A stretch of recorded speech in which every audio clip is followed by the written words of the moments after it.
Good afternoon, ladies and gentlemen. When an event like this happens, post-lunch, the biggest fear of someone who's standing here to get started is that, am I going to see some empty places? And I can see that that's not the case here at all. We have a packed house. So thank you so very much for taking the time to come here with us.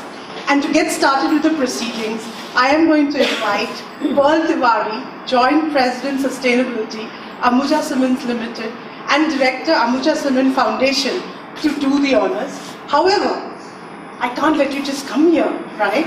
So I need to spend a few moments to please tell, because this partnership is very, very important to iDobro as well as to Ambuja Cement Foundation. So it is with a great deal of pleasure I'm going to take the privilege of introducing Pearl.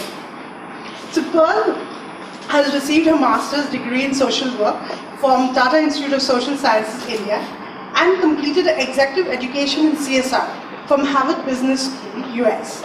Prior to completing her degree in social work, she studied psychology and sociology from St. Xavier's College, Bombay University.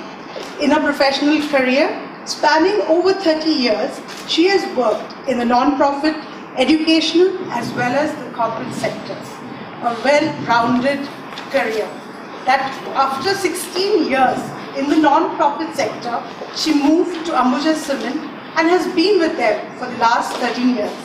She has been responsible for developing need-based community initiatives of the company across its various locations and has now taken ACF from a single site to across 21 locations covering Pan-India. Pearl's efforts have won the company several awards for CSR.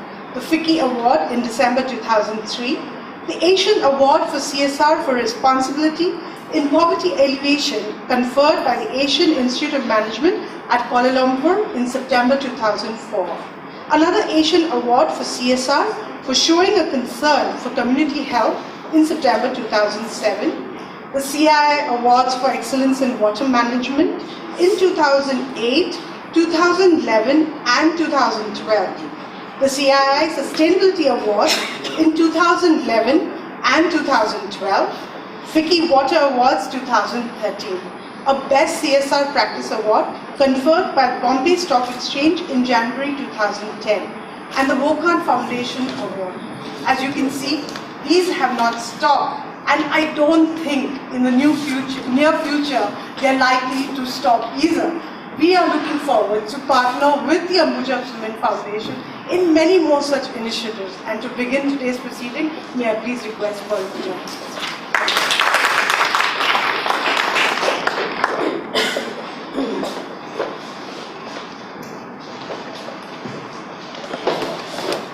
Ladies and gentlemen, good afternoon. And thank you once again. While Karen has already said thank you to all of you for being here, I, on behalf of Ambuja Cement Foundation and iDobro, I'm delighted to see such a packed audience today and to have all of you with us on such an important series that we are about to begin. We in Ambuja Cement Foundation are a practicing organization. And over the last few years that we have been in the sector, in the development sector, we have often felt this gap of between academics, research and field practice. And we've often felt that there's so much of good practice in India. All of you are part of, many of you are part of those practicing organizations in the country. However, we also find that whenever we go to look for some knowledge, when we go to look for some information which is in the public domain or in teaching institutes, we are more often than not flooded with studies, with examples which don't really come from our own sector and from our own context here. And it was in light of that that we really thought that somebody needed to invest some resources and energies to try and bridge this gap, to try and bring in the academic sector, the research sector and the practicing sector together, to throw up some of these studies, to throw up some of this information, convert it into knowledge and then bring it back for our own practice. And it is in that context that we really are trying to set up a bunch of a series of academic social bridge conversations which we hope we will be able to do over a period of time. And thank you, Caron, for extending yourself and agreeing to partner with us, because we were looking for somebody who would be a neutral group, who understands development, who understands working with the government, who understands bringing in people together, and to really bridge this for us and to start these conversations. And it was in that context that we're really here for the first time meeting today, and we hope that this will really lead to a series of such events over a period of time. We don't have a straitjacketed method of going about this, so we will do a variety of things. We actually took this great opportunity of having Mr. Dave Snowden, who was going to be here, to really help us launch this and to deliver to us a very interesting session, which we are going to see in a little while. And we thought that while this would be just the launch, we are very open to suggestions from all of you and would like to hear what kind of bridge conversations we would like to have. So do we really want to do discussion papers? Do we want to find a theme and then look at the best practices and then put that into a publication? We're willing to look at all of this, and we will bring in an academic partner as well into this whole process. So we do hope and to see all of you again for all our bridge conversations, and we do hope to make this a very meaningful exercise for the development sector. So thank you so much again for being here today, and I hope to see you again in the future sessions as well. Thank you.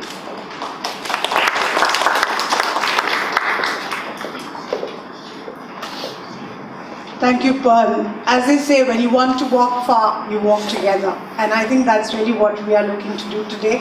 Not just between IDOBRA and ACF, but also with a whole host of you, and we definitely are looking forward to that. To take this further, I am now going to invite Ms. Anaga Mahajani to give the keynote on the Academic Social Development Bridge conversation that we are launching today. Very briefly, Anaga is the General Manager at Ambuja Cement Foundation. No, I have to, please. A CSR arm of Ambuja Cement Limited, a leading cement manufacturing company and a group company of Holcim Worldwide. She has been involved in knowledge management and research at ACF and has also been doing program development and execution for the past 5 years. Her academic background includes a master's degree in social work from Tata Institute of Social Services. She is a certified lecturer by the University Grants Commission and a trained proficient development researcher. She has been associated with the development sector for over 23 years and has served the sector in the capacity of development practitioner, lecturer, and a freelance development consultant. I think Anaga's interest has ranged in many ways, from really grassroots experience to today something at a corporate foundation. I think, and we really are looking forward to using that knowledge and that experience to take this further. Anaga, over to you. Thank you. Thank you so much. Good afternoon to you all.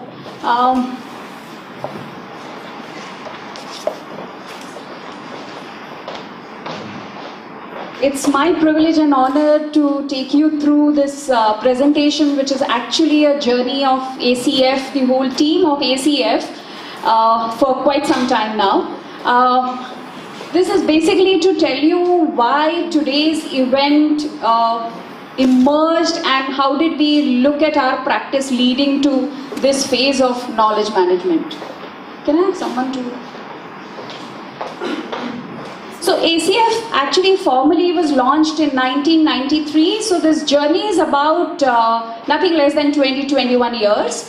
And we are a CSR arm of Ambuja Cements Limited, a progressive cement, leading manufacturing, cement manufacturing company in India. We derive from the sustainable principle and the vision of the company to be able to take it to the level of community. To give you a glimpse as to what is our geographical presence, we are there in 22 locations across 12 states. We are touching the lives of about 14 lakh people, and we are connected with 861 villages. We have a wonderful team which has technical expertise and understanding of social issues, and there are about 450 people working with us. That's the biggest asset today that, in fact, ACF owns. ACF has actually moved. It has grown from the demand-driven work that community wanted us to do because we were there in a particular geography to a strategic mode of functioning, and now today we are there where people own most of our processes that we have initiated. Next. To give you an idea of the gamut of activities that ACF is involved in, they basically natural resource management, livelihood, under which we do agro-based and skill-based livelihood trainings. To be able to work on human development index, yes, there's a strong program on health, education, women empowerment and infrastructure development. We are also recently started exploring this whole gamut of CSV projects, and we work extensively to understand the impacts that we do on the lives of the people. Next. Water has been and will always remain the pressing need of the community. One thing which ACF actually believes in is initiating programs based on the needs and priorities of the people. And it is evident that most of the geographies that we operate in have a dire need of water resource. And that's how ACF's major allocation has been water resource and will continue to remain that way. The kind of activities that we have done actually has two levels of operations. One is in terms of capacity building. We believe that people know better techniques than any other technical person, so it's basically liaising very closely with communities to be able to work out solutions which are relevant to the communities. And that's how we have done a number of activities, including check dams and dikes, to something which is in the area of micro irrigation, which talks about optimization of water. The kind of work that we have been able to do with people has led us to a lot of positive impacts, and the impacts are in terms of enhanced availability of quantity of water, excellent quality of water, access to everyone for water, and then local, addressing local issues such as salinity ingress in Gujarat.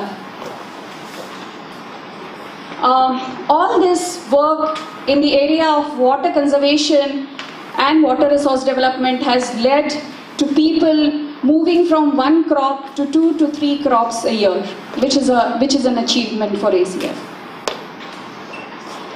Ambuja Cements Limited does a lot of water related programs within the fence, and ACF supports it with the communities outside.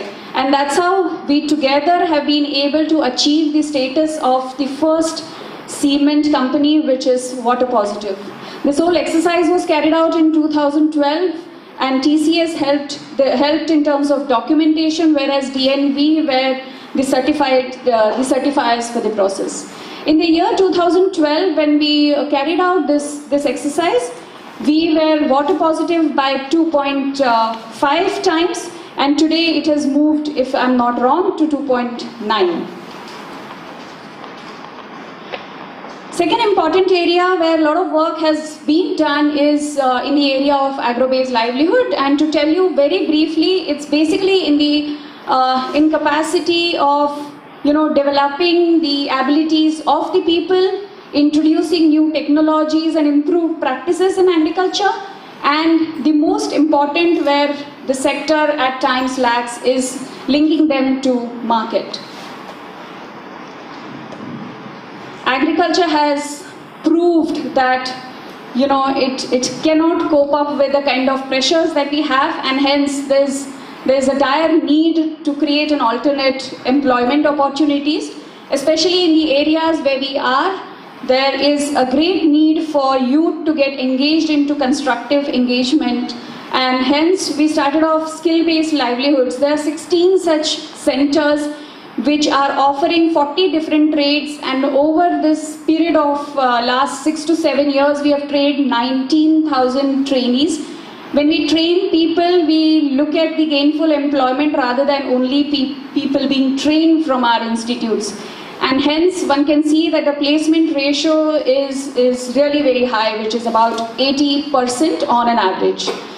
The work culture, the culture of excellence and safety is something which is unique to us, and very recently we got a study done from an organization, and they mentioned that the kind of credibility students have when they go out as trained students of skill development, skill training centers of Ambuja, they fetch better market.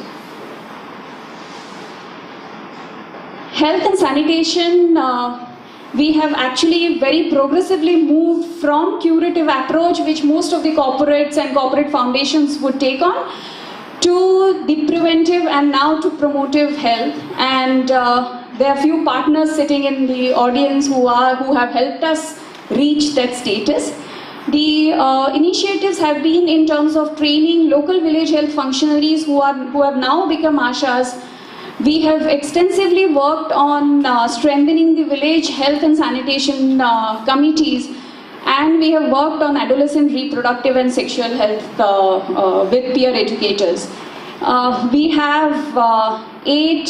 We work extensively with SAC, State Aid Control Society, and we have 8 centers where HIV/AIDS awareness work is being undertaken. A very close association for the past 5 to 6 years with Apollo Tyre Foundation in putting up healthcare centers at 5 of our locations.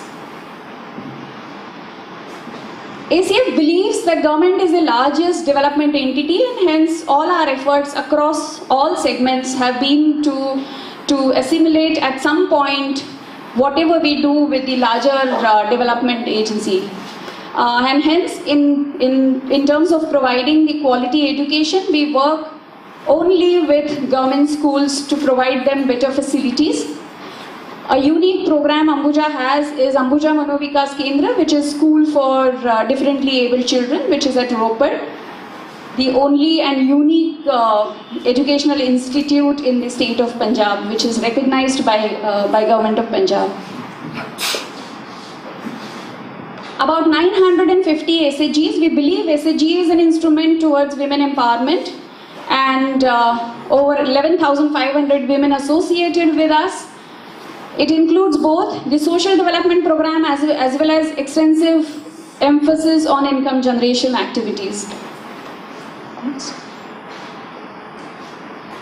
Whatever we have done across all our locations has been through people with people. So that is how we've been able to actually develop community-based organization on very large scale. So it's Village Development Committee which actually drives our sanitation health activities into villages. It is Water Users Association in watershed programs and water resource conservation work, which is actually ensuring that whatever is done is used properly and it develops from where they have taken from us. These Sakhis have been the local village women, and they have ensured primary health care for people in their own villages. The Federation of Women has done an excellent work in Gujarat, and they have ensured microcredit to women who wanted to take up enterprise. We have 6 farmer producer groups who are ensuring the linkage to the market. We had an interesting, the company Ambuja Siemens Limited did a very interesting, tried out a concept which is called True Value Concept. It actually measures the return on investment, and this is in the area of social and environmental profit and loss. So basically a well-performing organization, how does it perform on the grounds of social and environmental areas is, and I'm citing an example to you which talks about actually the returns of social development to 8.5. The ratio is 1:8.5. So 1 rupee invested into social development has fetched the organization about 8.5. This is a systematic calculation, and KPMG Netherlands were part of this process. All this work across all locations wouldn't have been possible if we didn't have partners. We believe that in isolation you can hardly make an impact, and that kind of initiative will never sustain. And we've been able to create that only because we had all the stakeholders with us. In a very big way for water resource conservation work, we have Government of India and local government helping us to do what was planned along with the people. It is the community which is the most important stakeholder, which owns everything that is being initiated by the foundation. And there are several NGOs who have added value to the work that ACF wanted to take up. And hence, it has led to increase in dollars, not for Ambuja Cement Foundation, but it is for the people with whom we are associated. This is a list, but this is not all. Our last year annual report had about 150 organizations that we worked with, and this is an open-ended list, and we want it to grow every year. ACF has always believed that any new concept that you want to try it out, we can invest in demonstrating it. We pilot it out with people. We document that, and with the help of that, we can scale it up. Now, coming to whatever we have done in the space of community development, we believed, as Pearl mentioned, that lots and lots of experiences. When I say experiences, it doesn't mean only positives, because I know earlier session Dave mentioned about challenges. And I'm pretty aware that if not me, the whole team of ACF can talk about the day-to-day challenges in terms of making it happen on field. So we in ACF, since last 1.5 years, made a conscious effort to be able to develop into something where most of our development organizations fail. We have enormous experience with us, but we are the people who are happy to do things and not to sit back and write down our experiences which can help others, which can help us, and which can help larger community. We tried doing that, and we did some amount of work into it. We are learning and we are developing ourselves. But we felt, why not in this sphere involve everyone? Because I know that maybe more than ACF, if not more, at least it is the same volume of work that all of you sitting here have, and the amount of experience and expertise that you have, it's worth, that all of us collaborate and make sense out of it.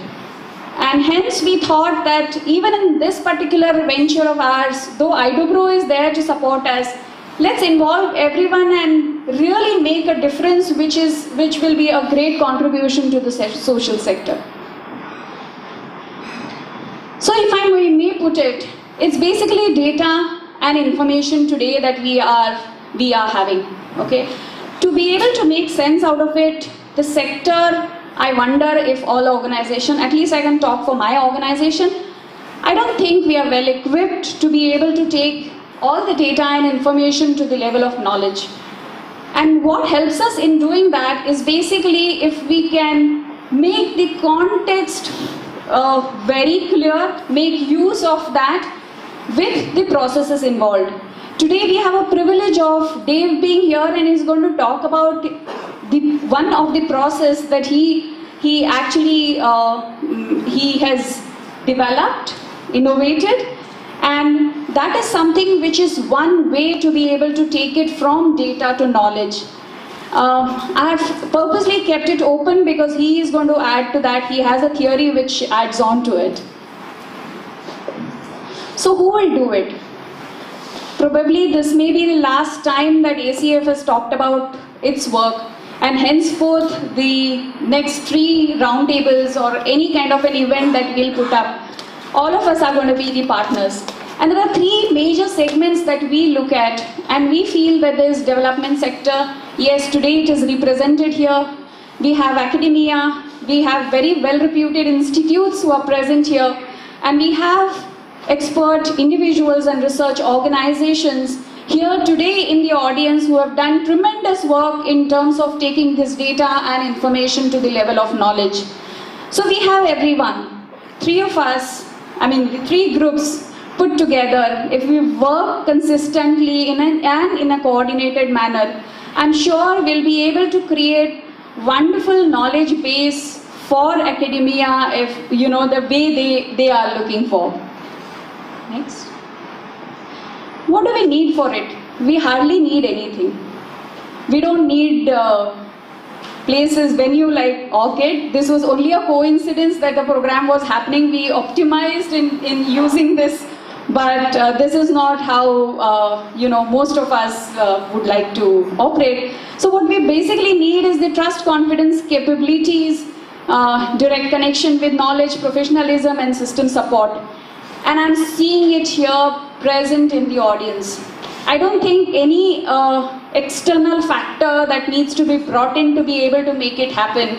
And that's precisely the reason we in ACF have a lot of hope. Rather, we are very sure, not hope, we are very sure that we'll be able to make it with the support of all of you. I conclude my presentation with this, and I'm just opening it for all of you to, some of you at least, to share your opinion about the relevance and the possibility of something like this happening. This is definitely not going to be the last presentation from ACF, I'm pretty sure of it. The wealth of experience that is there, we definitely want to draw on that to learn from it, but we will definitely have many more presentations and knowledge sharing from others as well. One of the things that happened when we started the process of setting up this event was that when we kept telling people what do you mean by a bridge, and what exactly you're doing, and we kept explaining, a lot of people came back saying, wow, that's a great idea, this is really what is required in this. And that set me thinking, and we decided that why don't we ask people to say what they said that time again back over here. So I'm sorry, but I'm going to start picking on people to please say a few words. But what you think, and why this initiative is so important, and what do you think we should be doing around in this case? Well, normally we say ladies first, but this time round I'm going to ask a gent first. I hope all the ladies here are going to excuse me on this. So I'm going to ask Mr. Kuroti, the former MD of Voltas and the board member of the Tata Sons, to please start the round of sharing by just giving us a few words about what you think is really required, and what do you think about this Bridge Conversation series we are planning to do? I'm not a board member of Tata Sons, but I've spent most of my life there. Oh, okay. And the other is I may not quite be the gent that you think I am. So with those two observations, the one thing which I would like to straight away compliment you on is the focus on agro-waste. There's a huge problem in India of people leaving the rural area to come into urban areas. It degenerates life, it degenerates their skills, it creates urban slums, it creates crime. And any attempt which can keep people back into the dignity of agriculture, which seems to have been lost in this country, any attempt to do that, I think, will have multiple effects. So thank you for that, because most people doing CSR do slums, education, health, AIDS, etc. But this thrust in the agro sector is something which both Dr. Bulbule, who is by my side, has been doing in places like Harare. May I just ask her to add on to that? She is not a gent. No, that I'm not. No, very briefly, the thrust on the agricultural sector, it also connects up extremely well with the skills development. And what Mr. Kuroti said about the dignity of your own, portable skills. He always gives the example of Kalai Wala. We had this trade of Kalai, which is a highly specialized trade. It required a lot of inputs. It was not trivial. People were skilled in it, everybody required it, and people made a living out of it. And it was a very, very important trade. Now, it's being phased out because of change in technology, but we're looking to develop not only employability, but entrepreneurship. People who are self-employed. Thank you for the invitation. I must say that the most important thing which excited me today was the practitioners thinking of a bridge. So this is something which is like, as an academic person from the academics, we always want to reach out I'm on a mission for last 2 years to reach out and say, why should the practitioners and academia work together? But when the invitation comes from the practitioners, I think it's the beginning of the change that we are seeing in India. So what we are seeing is that the entire social development sector is undergoing change, and it's going to see changes in next 2 years, much more. With the CSR thing coming, the corporates are going to ask for data, as Anaga said, getting into knowledge getting converted into wisdom, and the decisions being made based on the wisdom that we get from that. A lot of good work has been done, but what we need to do is to look at the question of how we should do, what should we do, and the methods by which we do. And it is, I believe very strongly that it is the research which can give you the data, the information, which can go out to sort of help the practitioners to do whatever they do in a particular manner. So I just would give you one example that happened at SP Jain. Our former dean, Dr. M.L. Shrikant, is a visionary who actually wrote a report on how to accelerate rural development. And this is what, when the academician comes up with a report which was presented to then Prime Minister, so it comes out to be something where there is a need, the role of each agency. Academia has its own role, and I think whichever country, particularly when we look at the West, we find that the bridge is there and we need to bring that bridge to India. We've been doing surveys and reports, but we have yet to come up with some very sustainable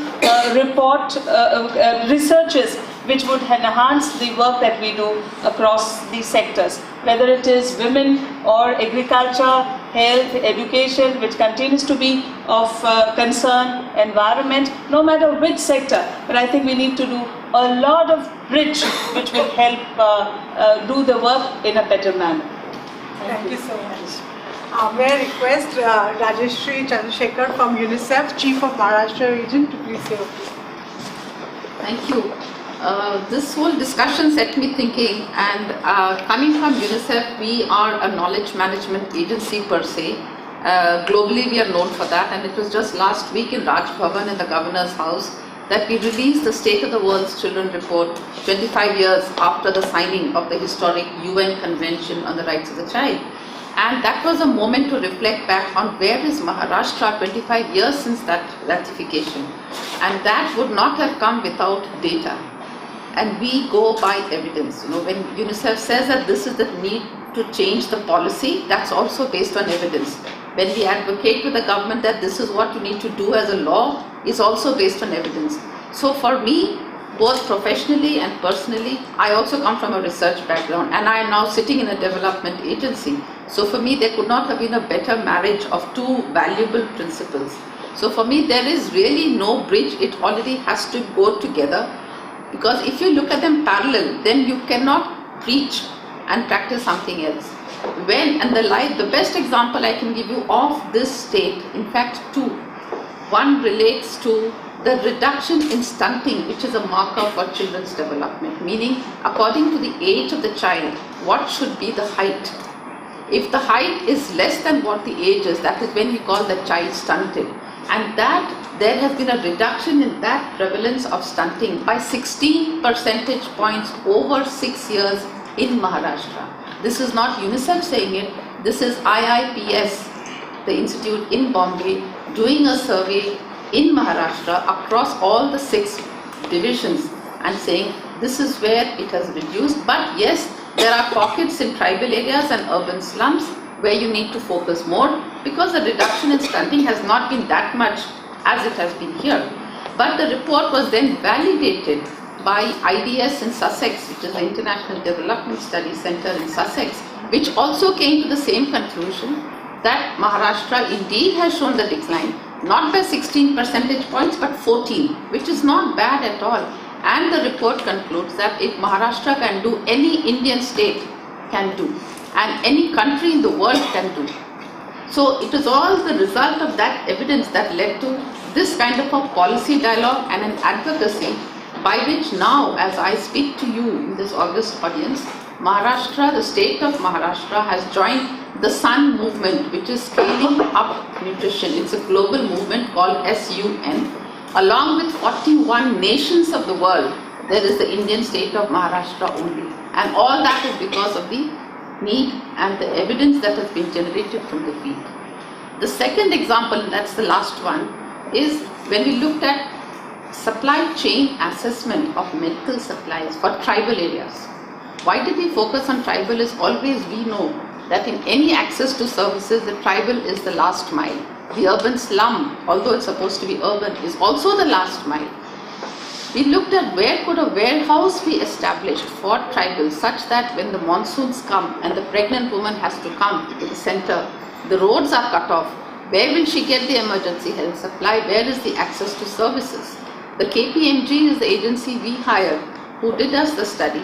We presented it to the government, and today the recommendations are now part of the PIP, which is the Project Implementation Plan, which will now be funded by the government of Maharashtra. So this is how, excuse me, this is how evidence from the field, research by technical agencies brings in the advocacy with strength for UNICEF to tell the government. So these are the two examples I wanted to tell you of how relevant a topic like this is in today's world. So thank you for this. Thank you very much. May I now ask Lenny Chowdhury, Program Head of Narottam Saxena Foundation, to please share. An IDOPRO for conceptualizing something like this. And it's again being in the research as well as in the development sector, I must say that it's very heartening to see this interest and seriousness in evidence-based logic. And must say that evidence-based logic is of relevance both to the development sector as well as the academia. The way it is important for the development sector to show, to demonstrate impact, in a similar way for the academia to show that the result is actually benefiting society. Evidence-based logic is next to impossible, so it's extremely important. And yeah, I sincerely hope that with these rich conversations we will be able to take practice to influence knowledge and grow it further. And the only thing remaining is the government. And for that, may I please request Shreya, who works with the BMC CSR department. I'm pretty sure most of you here don't even know it exists. But Shreya, may I please ask you to say a few words? Thank you. Implementing any project in the social sector. But what I really find, would be of great use is, understanding, having someone to come here and talk to us about research methods, because the social sector is so tricky, you can never have a right or a wrong sort of, things. So someone coming in and telling us, exploring different methods, because we're all trying to get it right. So it's great to be here and be a part of this. And it's a great opportunity to engage with everyone, across different sectors. Yeah, thank you. Thanks so much. So, consulting, the man who is responsible for getting us our distinguished speaker to please come up and do the introduction.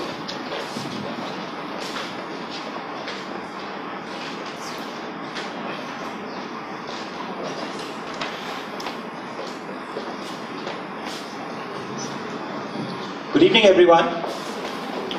It's my privilege to introduce Dave Snowden to you. Dave Snowden is a founder and chief scientific officer of Cognitive Edge. His work is international in nature, and he covers government and industry, looking at complex issues relating to strategy, organizational decision making and decision mapping. And I think the sectors in which you are complex. He has pioneered a science-based approach drawing on anthropology, neuroscience and complex adaptive systems theory. Dave holds visiting chairs at Universities of Pretoria, Hong Kong Polytechnic University, University of Warwick, and the Institute of Defence and Strategic Studies at Nanyang University, and the Civil Services College at Singapore.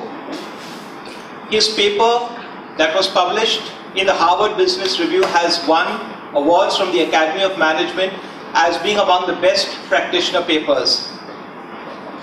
He is the editorial board member of several academic and practitioner journals in the field of knowledge management and is the editor-in-chief of ECO. He was also the director of EPSRC UK Research Program on Emergence and was appointed to NCF US Review Panel on Complexity Science. His company, Cognitive Edge, exists to integrate academic thinking with practice in organizations throughout the world and operates on a network model working with academics, government, commercial organizations, NGOs and independent consultants. So I think it is the right mix what we are looking out here for. And he is the main designer of the SenseMaker software suite, which he's going to talk about, which is a lot when he talks about the narrative research, how technology is supporting that. And I think we have no better speaker to launch the academic social bridge, because Dave has a word, what he calls praxis, Praxis, that is theory-informed practice. So with these few words, Dave Snowden. Where we used actually children who were effectively sons or daughters of small business people to actually capture continuous narrative diaries of what life was like for their parents. You know, and this is a quantitative approach. I'm going to explain this in a minute. It's a quant approach in a qual domain. Narratives are self-interpreted at the point of origin by the person who creates them. So critically, we're transferring the power of interpretation into the field and taking it away from the expert. And in the development sector, that's, I think, one of the single most important things. Because to say that people are on the narrative is one thing, but who interprets the narrative is the real question of power. So by transferring that power into the field, a form of what's called distributed ethnography, people become their own ethnographers. It allowed us to see quantitative patterns of distribution across 6 Colombian cities. From that, we could actually see patterns which were preventing the emergence of entrepreneurial behaviour. And what we were concerned to develop is a technique to allow small entrepreneurs to stay in impoverished areas, rather than to leave those areas to move their businesses to already rich areas or move to the States. Now, interestingly, this is as much a problem in Sydney as it is in a slum in Bogota. Is that the whole tendency at the moment is for people to leave their communities and go elsewhere, to cluster into already rich areas, rather than actually enable economic regeneration. So that approach in Colombia is a combination of things, effectively with mass capture. In Wales, you should know I'm Welsh, not English. And as somebody pointed out in the last session, if I get passionate, I speak very, very quickly. So slow me down, and the Welsh get passionate about many things, right? It's our nature, we're an emotional race. Fundamentally now across Wales, we're getting school children to go into their communities once a month to gather stories from those communities across 3 generations, their grandparents, their parents, their own generation, about what matters to those communities. Those are self-interpreted at the point of origin by the respondent, and that gives us a whole of population sensor network to identify what's working or not working. It allows politicians to see small clusters of negative stories and go and do small things to make a difference, rather than talk about big programs which might make a difference in years' time. You start to get a sense of this stuff? It's about creating distributed networks of meaning and a radical new approach to evidence-based policy under conditions of uncertainty. One of the big problems at the moment we've got in the development sector is they're adopting methods which have been discredited in the industrial sector, and management consultants are selling them to them. So the idea, for example, you can do double-blind trials in something as complex as a human system is just plain folly. Even the pharmaceutical companies are abandoning it because there are a number of variants involved, means you can't control the samples properly. It also means you lose massive opportunities to do something different. And the trouble is, people are obsessed with what's called linear material cause. They're trying to find a lever they can pull which will produce the same effect many, many times. And a huge amount of research is geared towards identifying that type of leverage. And I'm going to come back and explain this in a minute. In a complex adaptive system, you don't have linear material cause. You have dispositions and you have propensities. The same thing will only ever happen again the same way twice by accident. One of the big UNDP projects we're working on at the moment is how do you replicate success? So something like the Grameen Bank succeeds. then people try and reproduce it. They don't reproduce the starting conditions, they try and reproduce the end point of a 30-year evolutionary process based on the reports of those who created it. Now, just in that statement, you can see why you can't do it. So I'll come back to this later. We've been looking at ways to automate the initial process of evaluation. So instead of people filling out forms, because generally people who have good ideas in small communities are not good at filling out forms. Yeah, but that's what we ask them to do. But allow them and the people they want to work with to tell self-interpreted stories. And then we can look at the patterns of the way they interpret those stories against the patterns of previous success or failure to effectively automatically grant small amounts of money early without human intervention in order to remove cognitive bias based on what worked before.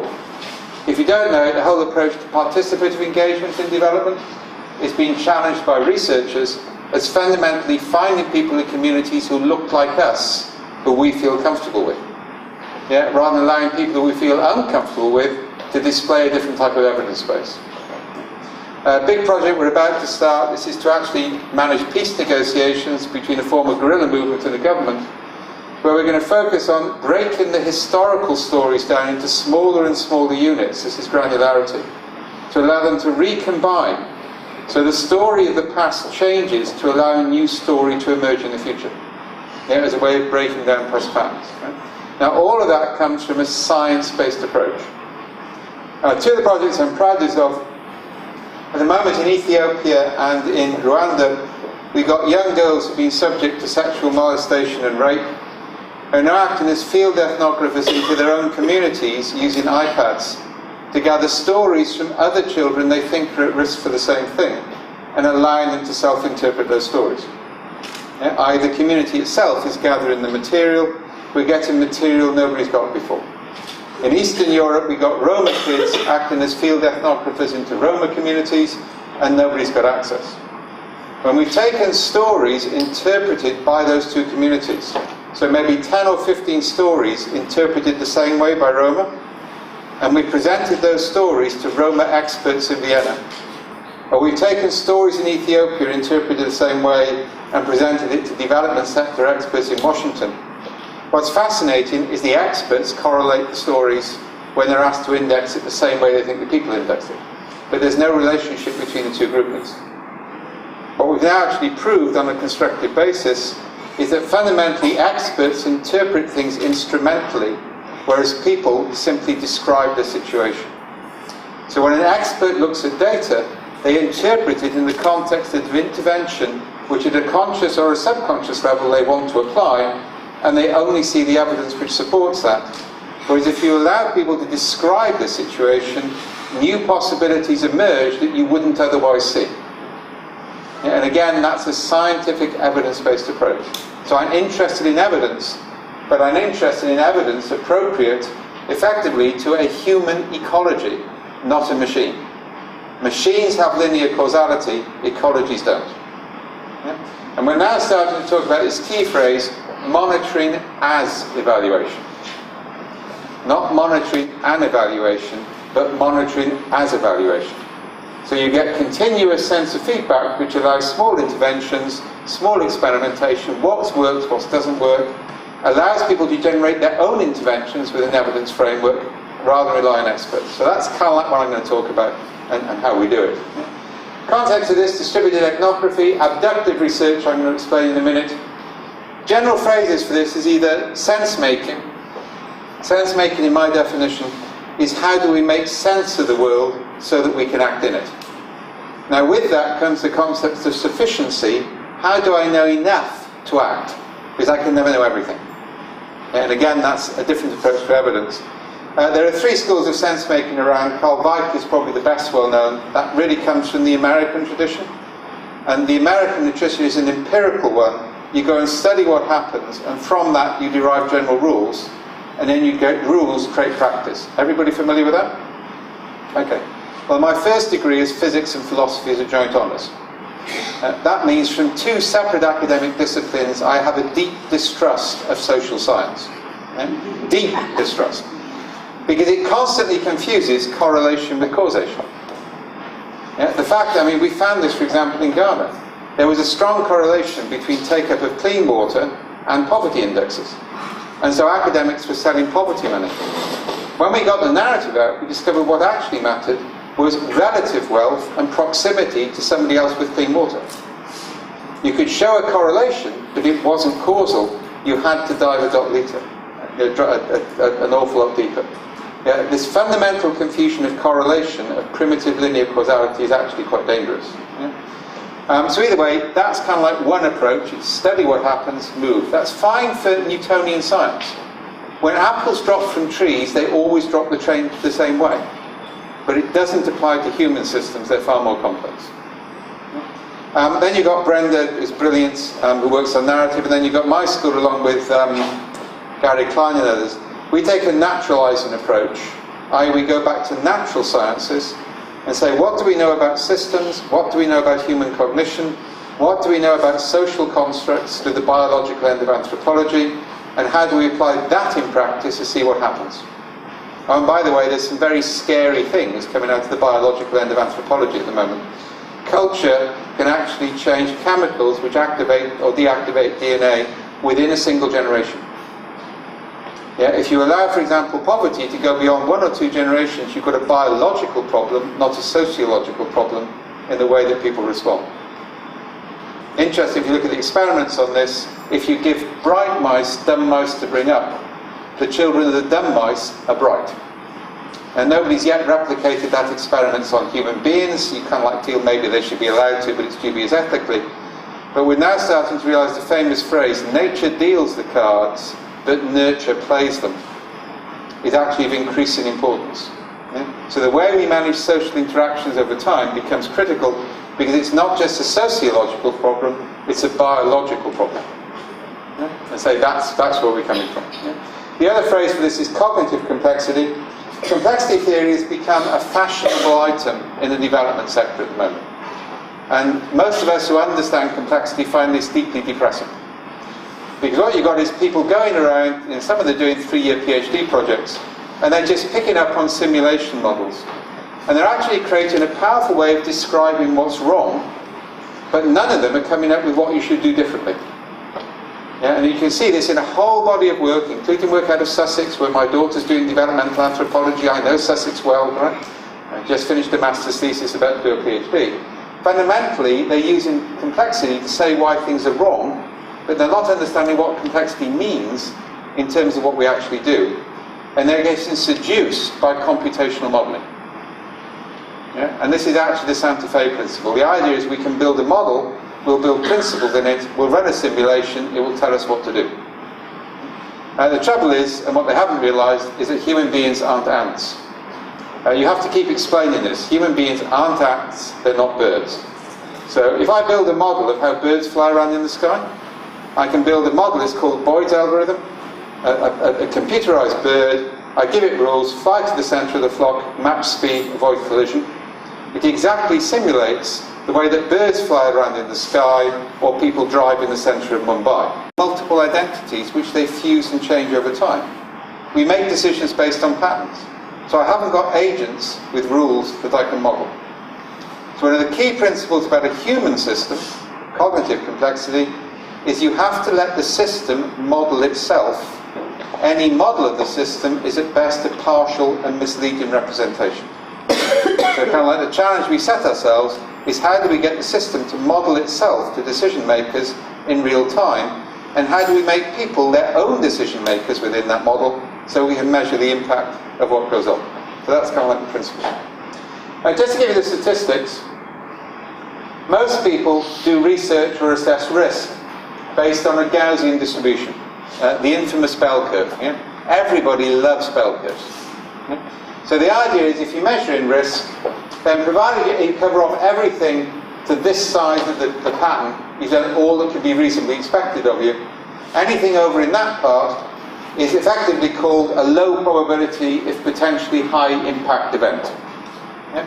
But you can't be reasonably expected to provide for that because it's so unusual, it's not going to happen. If it does, you can't plan for it. People familiar with that approach? This is also, by the way, most research techniques eliminate outliers.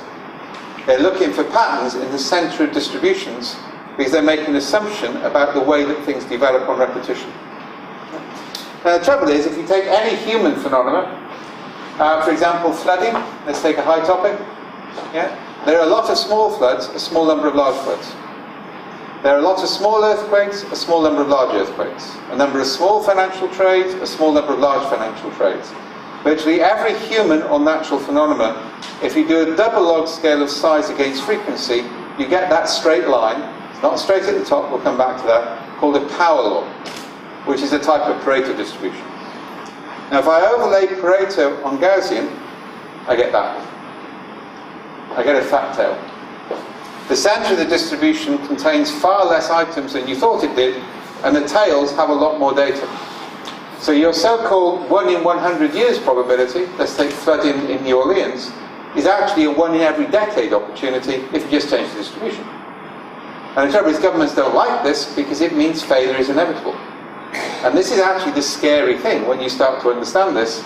You can't prevent failure in a Pareto distribution. There's just too many possible events. And trying to pretend you can actually makes things worse when you get disasters.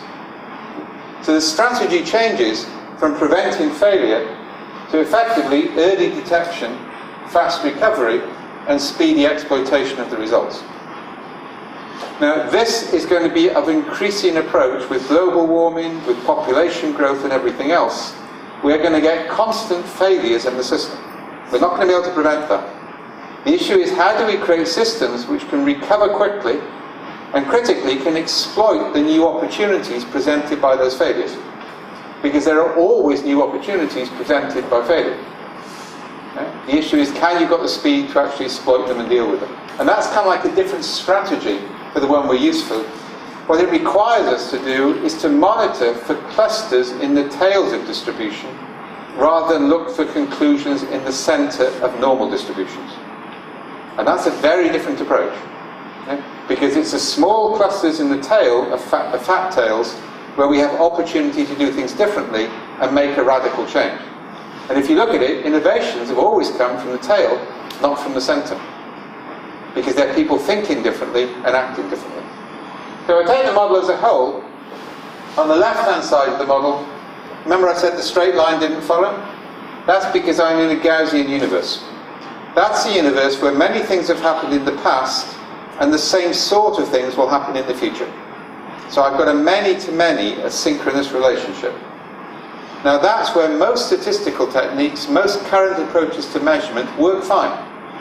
You can set clear objectives, you can measure the objectives, you've got enough data to define the future, you should be able to assess the probability of any outcome. In fact, to be honest, you should be able to forecast the future with a high degree of accuracy, which means you can set targets for a future state which are reasonable to expect people to achieve. Nothing wrong with that, it's cool. Then you move further to the right. The number of things which have happened in the past which will repeat the same way in the future is going down. The number of possible things that could happen in the future is going up. So the relationship is now becoming increasingly asymmetric, and you've got increasingly difficulty in forecasting because you've got that asymmetry of what you know to what you don't know. And that's where people do things like scenario planning, cone of possibilities, contingency planning. Again, nothing wrong with that, it's cool, but it's not universal. And then up to that point, everything I do can be based on cases. That's inductive logic. Deduction, if A then B. Induction, all the cases of A have B. I can assume some linkage. It's also the domain of hypothesis-based research. I can have a hypothesis because I've got data in the past from which I can construct it. The trouble is, hypotheses creates what's called inattentional blindness. As I move further to the right, I'm now in what James once called the problem of samples of one or less. The number of things which have happened in the past is very limited. The number of plausible events, and this is the world we now live in, is going through the roof. I've got total asymmetry. So any attempt to use the past to define targets in the future or to understand the future is fundamentally flawed. And that's why we move into our work, which is called non-hypothesis or abductive research. You can't afford to have a hypothesis because a hypothesis screens out things you need to pay attention to, And abductive logic, the great contribution of the Americans to actually logic, sometimes known as a logic of hunches. What's the most plausible connection between two apparently unconnected things? The good news is human beings are very good at this. We're very bad at induction, we're really good at abduction. Because in evolutionary terms, making sudden unexpected connections is a good idea. The negative side is it renders us very vulnerable to conspiracy theories. Yeah, because we make connections which aren't sustained. So some of the work I've been doing for the last 15 years is how do we create objective evidence-based measures of abductive links, otherwise known as weak signal detection. How do I spot the significance of things very early to realise that I should do something with them in order to amplify them fast? Remember that first slide? Small things can produce massive effects. The issue is where you do that intervention. So abductive research techniques are very different, and critically, abductive targeting is very different. You can't target outcomes. I was speaking at Engineers Without Borders in Toronto a couple of years, and a guy came up from Ghana. They got all their research money from the Barbara Bush Foundation in order to install roundabout-based pumps in African villages. So some bright kid had the idea that you put in roundabouts, children's play toys, in African villages. This will be wonderful. They got money, they got given targets, so many percentage of villages to have these pumps within. You want to know the way it works? Nobody understood Africa, right? If you've got kids with time to play on a playground, they're going to be doing something in a goddamn field, for God's sake, right? And the women didn't want the kids getting water because that's when they sorted out the village. So nobody wants the pumps. But if they don't implement the pumps, they don't get the money to run the development sector. So they're having to implement pumps and arrange for people to play with the pumps when Barbara Bush's aspirates came around just to keep the money. You get the absurdity? Yeah? By creating outcome-based targets, we hit the law of unintended consequences, and good people have to do bad things. We're forcing good people to lie in order to achieve good results. And that's not good for anybody in terms of the way it works. But there are different ways of doing that. I'll show you that in a minute. So what we actually also do here is we move from anticipation to triggering anticipatory awareness. You can't predict the future, but you can trigger human beings to a heightened state of alert where the future may shift. So to give you two examples of this, and these are deliberately chosen not from the development sector, but I want you to I want you to understand the principle, not the application. One of the big problems we've got in the UK at the moment is child abuse. And we actually originally did some of our work with Aboriginal child abuse in Australia, which is, if nothing else, is a really hard problem in terms of ethics, and we did that well. The problem with child abuse is you've got limited numbers of samples, thank God, of actual abuse. And social workers get punished no matter what they do. So if they take a child away from the parents, the press punish them for stealing children. If they don't take a child away from the parents and the child is abused, they're punished for not taking them away. So whatever they do, they lose. Now we're now moving to a different approach. So we're actually giving social workers the software I'm going to talk about, so they gather their field records on a continuous basis, in return for which they don't have to write case studies. Social workers don't like writing case studies. Governments require them to write more and more case studies, so they spend less and less time in homes and more time writing reports. This should start to sound familiar for development sector workers, yeah? Which actually gets you into a downward spiral of engagement, which is actually quite dangerous. Now what we said to government is, okay, if every time they leave a house, they interview the kid, they record their impression, they interpret that impression, that's more valuable than if we wait for them to write it up when we force them to do it. Not only that, we can see patterns over multiple social workers in real time. And we can construct the case studies from the narratives. That's quite easy to do. What we then do is we take sample cases, and ultimately real cases, and we actually now know that they should have stayed in the house and asked some more questions because the child was being abused. But we got the raw observations when they didn't know it was an adverse outcome. So we now go back and reinterpret those with the benefit of hindsight. So I've got multiple small observations without knowledge of outcome, and then I've got on top of that the relevant stuff now re-indexed with the benefit of hindsight. And it's not a simple bit of mathematics, we use DNA mathematics for this, to effectively create a trigger mechanism, so the next time a social worker is in a house, yeah, they tell us, they interview the kid tells a story, the kid indexes a story, and it goes over a threshold limit, which puts a symbol up on their screen, which doesn't say this kid is going to be abused, but it says, hang on in here and ask some more questions. We're looking for social workers, for development workers to move on to continuous scanning. So we can start to spot small things early based on building learning in the system, not to predict the future, but to heighten the awareness of human beings when they should pay attention in a different way. And again, that's an evidence-based approach, because you've got computation which allows you to validate the extra time you spent and the work that you actually did. Now, I think there's more applications on that, but that kind of shows this key difference in terms of the way it works. So, self-signification for this is key. This is actually an output from a project we did in the Middle East. That's called the fitness landscape. Yeah, the white grid. That actually has somewhere in the region of 30 or 40,000 self-signified micronarratives. Because they're self-interpreted into a quantitative framework, I can draw that picture. And you'll notice the yellow dots. The yellow dots are outliers. If you're dealing with non-hypothesis research, you never ever lose the outliers. You want people's attention drawn to them. So here I can see the big picture, but I can also see the outliers in the way it works. As I say, 40,000 self-signified narratives. Hollows are stable, peaks are unstable. Which actually means if you've got a negative attitude, we found that, for example, on water take-up in Ghana. If you've got a strong negative belief, trying to counter it directly is a mistake, because everything you say will reinforce a negative belief. You go away and try and find a positive hollow. So, for example, you go over here, say, this is negative, this is positive. So then you ask yourself, or you ask people, how would we get more stories told like these and fewer stories told like that? That sounds very simple, but that's profound. More stories like this, fewer stories like that, engages more people in coming up with action than how do we create an approach to counter poverty, which is an abstract instruction. More like this, fewer like that, is far more powerful engagement at all levels.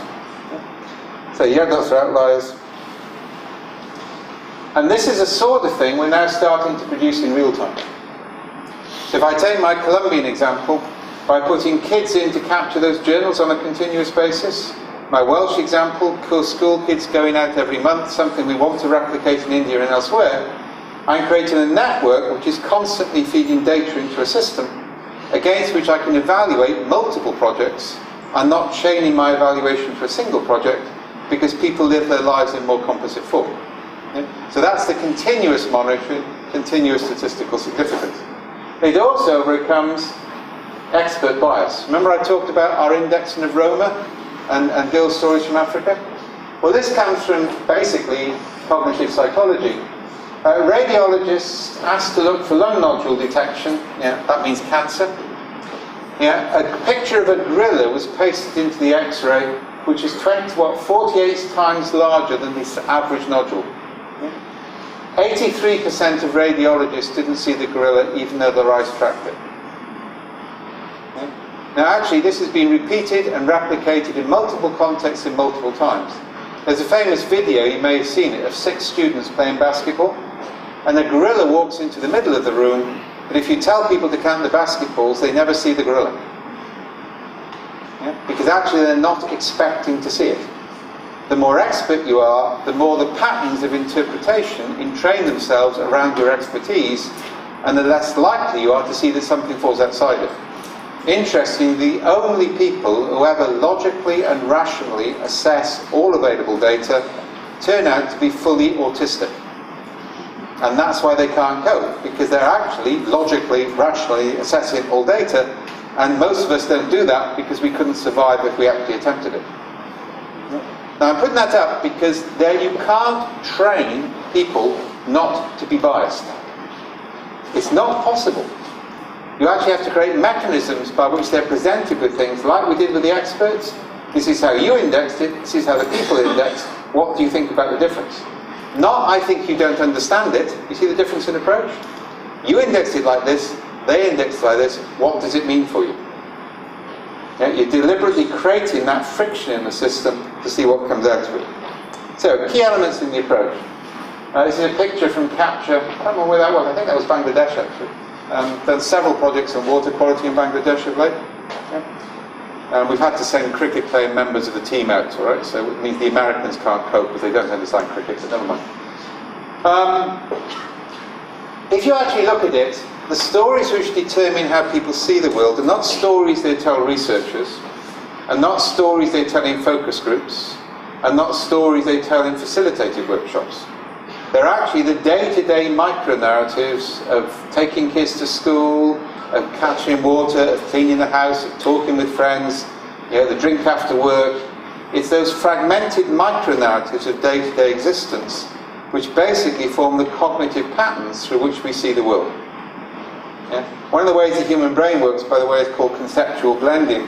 So faced with simulation, we pick up at most about 5% of what's available to us at any one time.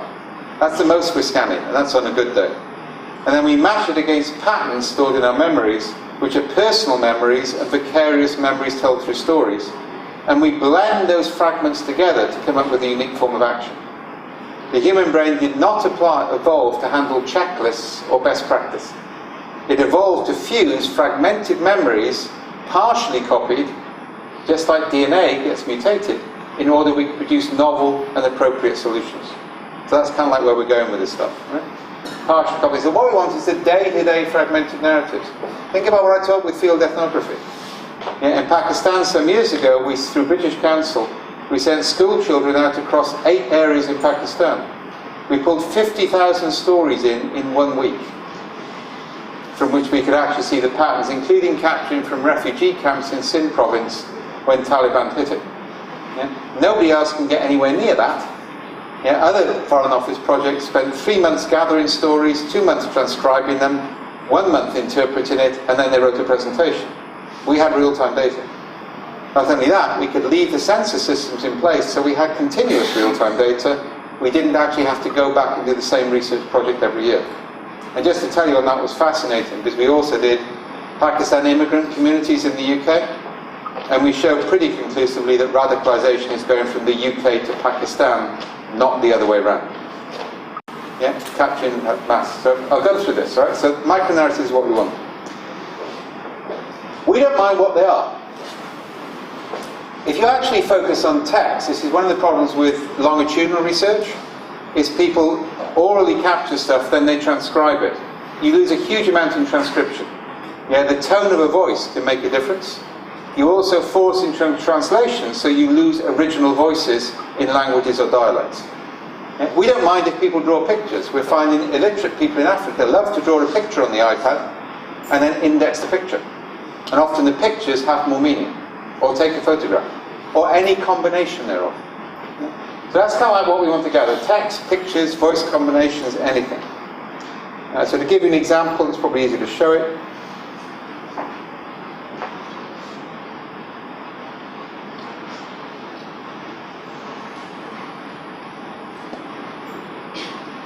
This is actually a knowledge management, and this is capturing knowledge during the conference. Again, if anybody wants to see some development ones, I'll show you, but I don't want to get hung up on, was that the right signifier, all right? So I'm deliberately going elsewhere.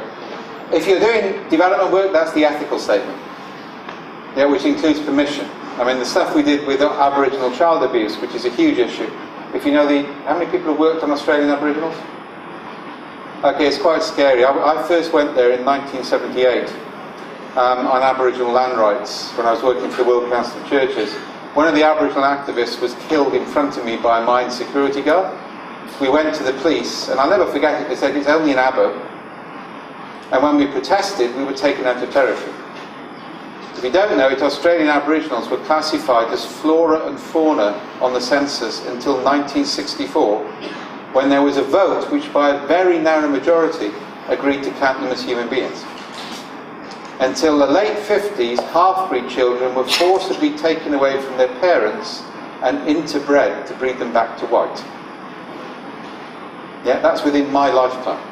And people kind of say, this is a traumatic environment. It was genocide in Australia. In 1897, with guns and dogs, they drove the entire Aboriginal population over the cliffs at one end of Tasmania.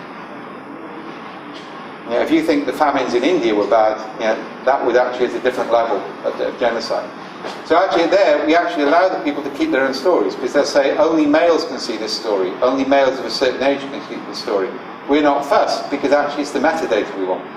Yet the stories provide an explanation. So that permission-based, that ethical statement is actually quite key. Secondly, what I can now do is I can tell a story, I can type it in, I can record it, which means I can record my own story, or I can interview somebody. I can then take a photograph, or I can use an existing picture. So for example, sometimes we actually give people cartoons. Whatever I want, I can have previously drawn that. And then also we encourage people to give their story a name. We've actually found the names that people give stories are often more significant than the story itself. And the cool thing is actually people will share the name and share their interpretation even if they keep the story confidential. And again, you allow that to happen. You'll also notice a narrative can be any combination of text, sound or pictures. We're not using video quite deliberately at the moment because that doesn't encourage micro-narrative. It kind of like encourages grand or performance narrative. Particularly for anybody who goes to Bollywood for entertainment, all right? We do not want to give them access to videos under any circumstances whatsoever, right? So basically, that's what we're capturing, that comes through. Then we get various types of indexing. We can do multi-choice questions. This is evaluative. So here we can screen any grid, any picture.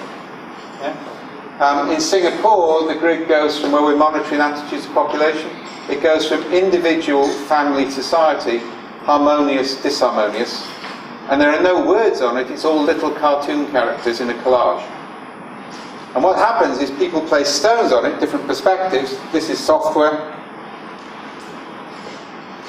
In Singapore, that's how I see it, how my family see it, how I think a foreigner will see it, how I think the government sees it. When we're doing this with patients, it's how I see it, how the doctor sees it, how the nurses sees it. We're not concerned with absolute placement, we're concerned with relative placement. Yeah, so that's kind of like evaluative, any grid. That originally developed in Africa where we were working with pre-smartphones. So literally we put a canvas grid on the floor and people with stones with symbols on the grid. We'd record the story, take a picture and compute. And it was so useful in that context, we then put it into the software because now smartphones are universally available. And then we move on to the key issue, which are triads. Now, I need to explain the theory behind this because it's important. As you can see, what I do is I balance within the triangle, which is more like a game. Now, has anybody filled out an employee satisfaction survey? Or the equivalent? Yeah, we know the way it works. Does your manager consult you on a regular basis, scale of 0 not at all, 10 all the time? You know what the answer's meant to be, don't you? Yeah? Not only that, the way the question is asked you will determine the answer, right? In terms of the way it works. So either way, I was working for IBM when I got one of these, and I phoned them up, and I got straight through to the worldwide head of HR.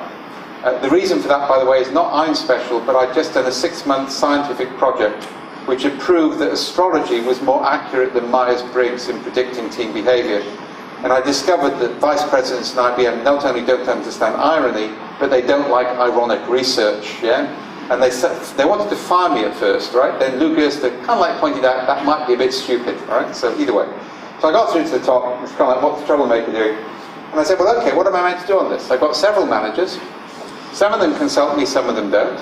Sometimes they should, and sometimes they shouldn't. And she said, average your experience over the year. And I said, you're in charge of a research group, and you can say that, right? We take a different approach, and this will illustrate it. We go to 10% of the workforce every month and say, what's the story you tell your best friend if they're offered a job in your company? It's actually quite a good way for mapping culture as well, by the way. And then we say, what manages behaviour in that story? Where does it sit between altruistic, assertive, analytical?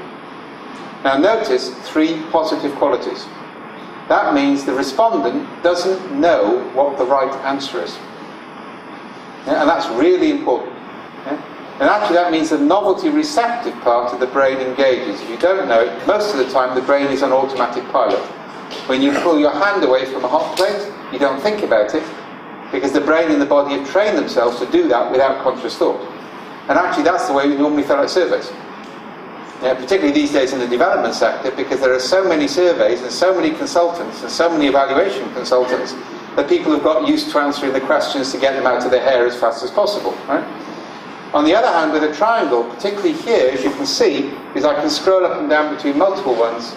People spend time placing them over 6 triangles, and we recommend no more than 6. Because that gives me quant data. And where the labels come from? Theory in the field. Yeah, the ones we do for cultural mapping, the triangles come from cultural anthropology.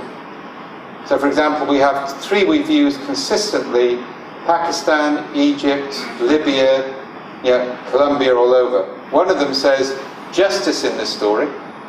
Justice is really important to human beings. Is distributive, restorative, retributive, deterrence. Identity in this story is individual, clan, family, society. Time, past, present, future. Does that get the principle? And then people interpret onto those triangles, and that gives us quant data that we can then use to plot the maps. So we're deliberately creating something which excites human curiosity, where they don't know what the right answer is, so we can see underlying patterns of meaning over large sensor networks. That also allows us, just to show you data from that, make it clearer, this is from Mengele. Each of those dots represents a story. I can now look at that. Now remember, I don't speak Spanish, right? So, sorry, I can't help you on this one. I can cope with Welsh or English, but that's my limitation. Basically, 21% of the stories in the centre of a balanced trial. Remember I talked about new ways of targeting?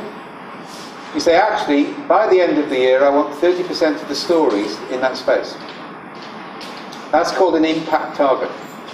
And it can't be gained. The only way you can do it is to change the stories that people tell and the way they index it, which actually releases you to do small experiments to see if it would work. And of course, in terms of engagement, I can say that means I need more stories like that and fewer stories like that.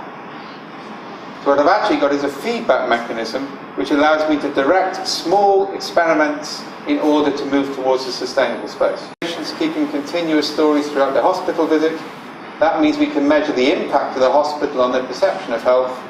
And in a British hospital, it means we can take away 87 different outcome-based targets, which are actually producing perverse results. In British schools at the moment, I know this is true in India as well, teachers who fill out learning plans get rewarded. Teachers who inspire kids to learn get punished. Because we're actually not measuring the right things. And I gave you the example of water pumps and everything else before. So that was kind of like it was easier to see it. So to finish off the explanation. That can be web-based manual capture. We prefer the apps. One of the things we're now moving into is citizen journalism. That's the Welsh example. So one of the things we're starting in Africa as well is the concept is you distribute technology to rural schools. Let's come back to the agricultural issue. The kids use those technology to go and capture oral histories from their community. That gives you better feedback than any other type of development work. So it's very easy to deploy in large numbers. But then once you've got it, you can punch questions through to that network and ask them and get results back within days. So instead of commissioning research, you establish a network through which you can ask questions. Go and find somebody over the age of 60 who you think is suffering from poverty and ask them this question. Distributed network, better results in terms of the way it works. So I say, that's kind of like a summary of the signification, why we do it. And there's an image there I wanted to put across. This is from an article by Alicia Gerraro, which is the person I picked up. It said, any organisation, any society, is like brambles in a thicket. So the trouble is, people draw pictures of society as boxes with arrows. The reality is, it's more like tangled undergrowth. You can never quite know where anything starts and everything finishes, but you've got a sense of coherence.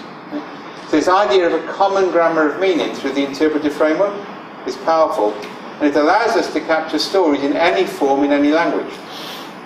Because all you've got to do is translate the signifiers. And that's actually very important in multilingual communities, because it allows people to tell their own story. That's decision making.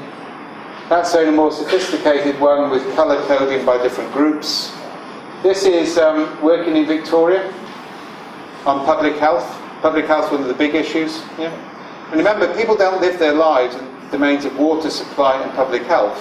They live their lives in all of those areas. Yet one capture can match these. As you can see here, remember clusters in the term? Two different, and these are actually adjacent communities, have very different perspectives on what matters. So I can now start to provide nuanced interventions relevant to specific communities, rather than do average interventions over many communities. And again, that contextualization is important for sustainability.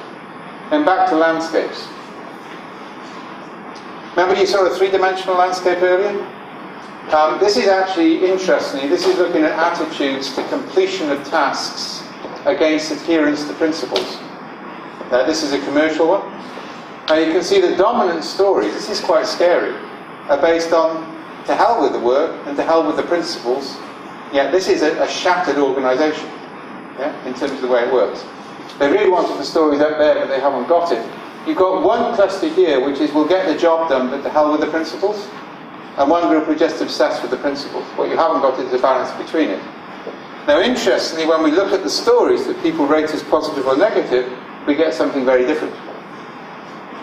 Negative stories are either focused on doing it right or compliance. Okay?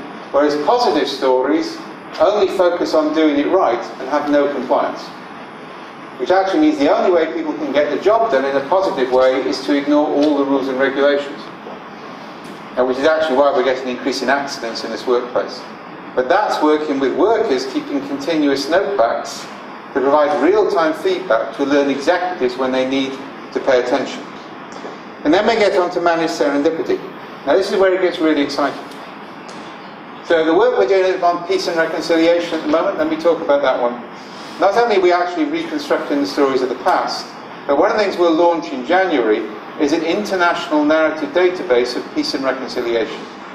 So anybody with a story of something which worked to resolve conflict in Cambodia, in South Africa, or anywhere, can tell that story and interpret it onto a series of triangles. And actually, it's interesting, it's a faster recall as a taxonomy. You can't remember what key words or categories you put something in, but actually the abstraction of a triangle works. Human language is abstract in nature. If you don't know it, we developed symbolic art before we developed language as a species. Yeah, our language developed from symbolic art, not from naming things, and that has importance. So on my left, I have stories told in index by people about things which have worked. On my right are the continuous capture diaries of the negotiating teams from both sides, which they also index. And that's going to be useful research data anyway. So what I've got is metadata levels of two different databases. What I then do is I match them together.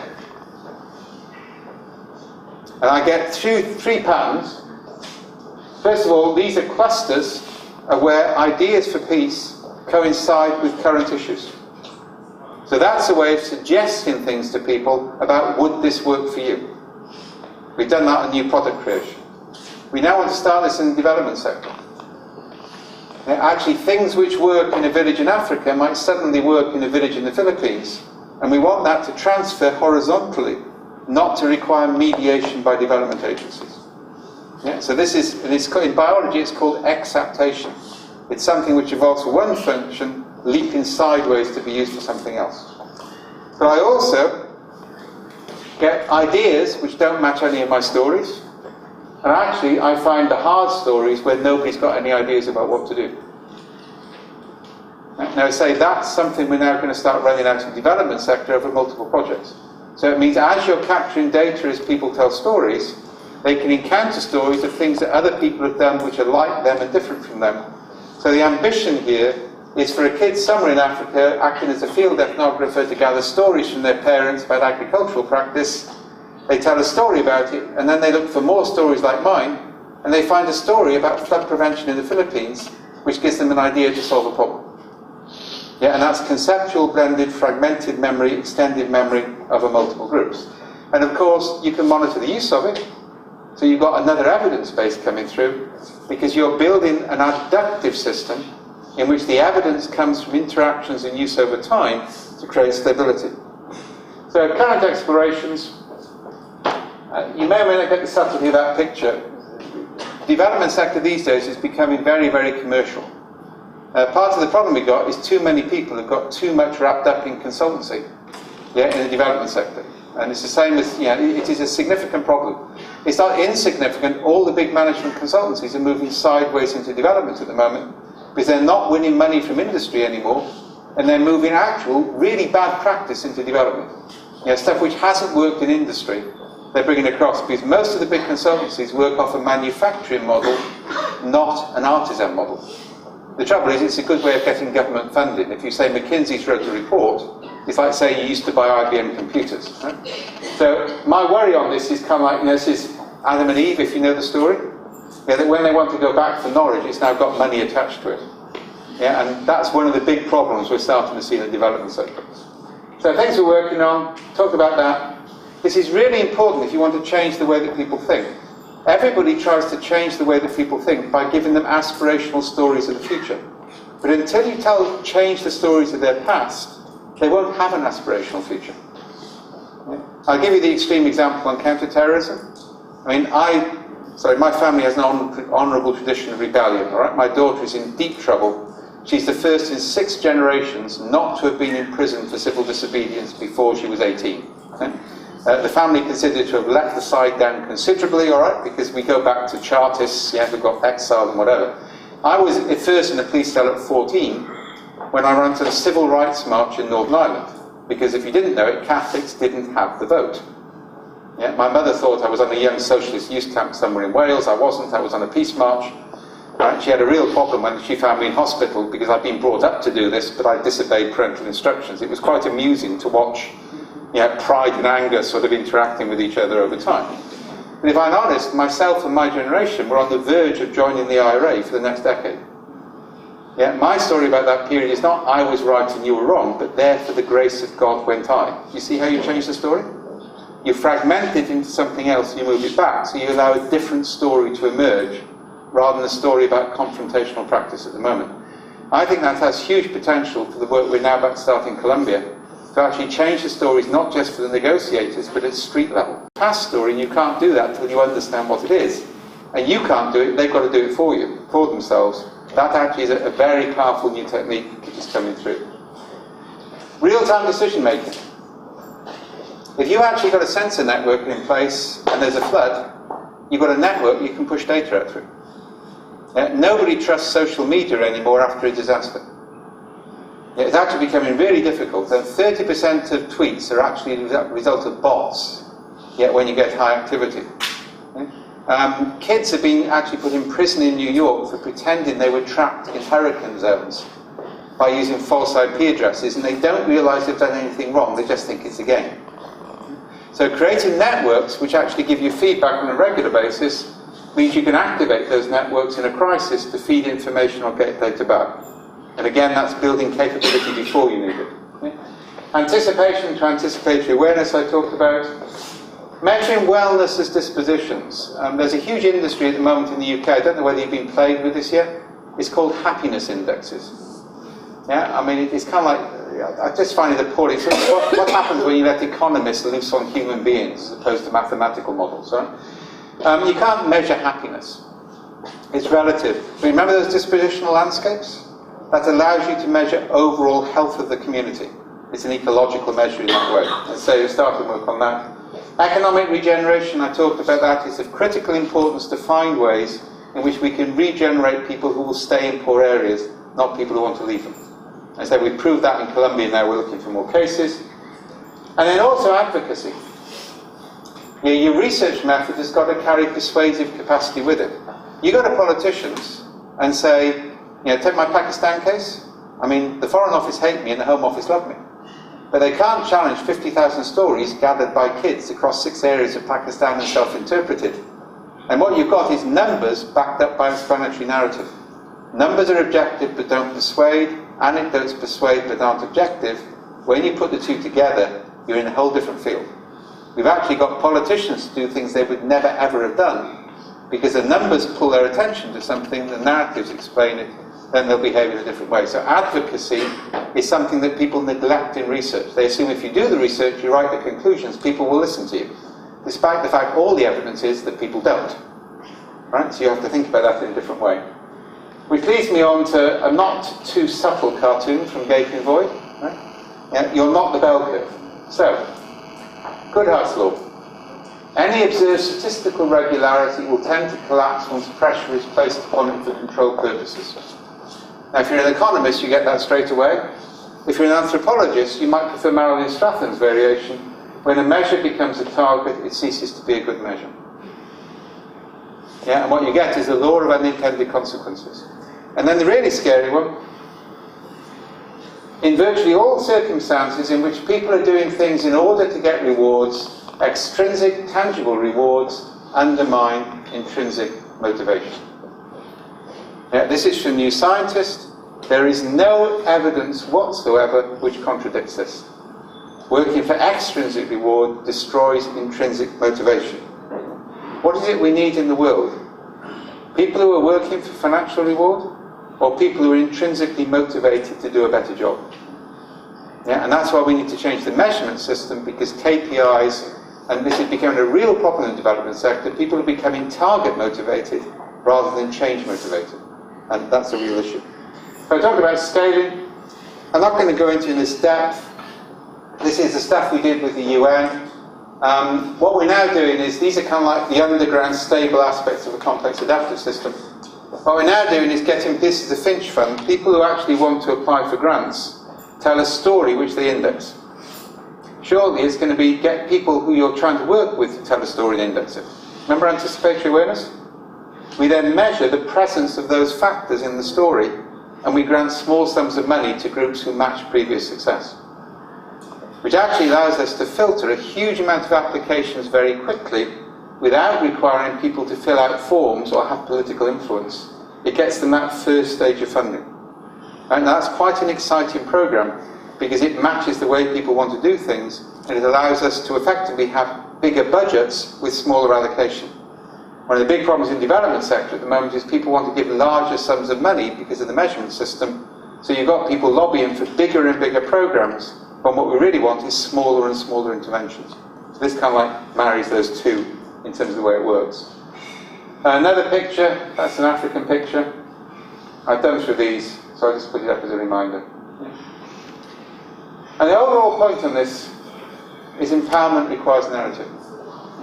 Fundamentally, we're narrative-based creatures. Yeah? Narrative is the way we determine meaning. Narrative is the way we persuade people.